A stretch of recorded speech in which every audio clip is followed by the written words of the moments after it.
Fast Talk.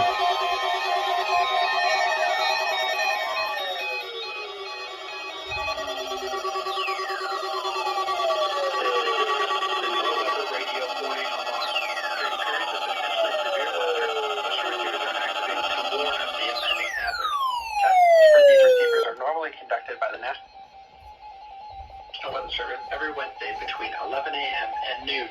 When there is the threat of severe weather on Wednesday, the test will be postponed until the first available good weather day. Reception of this broadcast and the warning alarm will vary at any given location.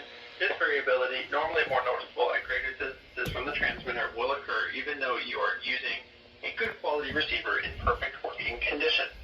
The tone alert will be activated for select watches and warnings affecting the following counties: in Indiana, Porter, LaPorte, St. Joseph, Elkhart, LaGrange, New Bend, York, Marshall, Neosho, Noble, DeKalb, This Whitley, finally activated. Newark, Miami, Wabash, Huntington, Will, Adams, Grant, Blackburn, in Ohio, Williams, Fulton, Defiance, Henry, Paulding, and Van Wert, and in Michigan, Berrien, Cass, St. Joseph, Branch, and Hillsdale.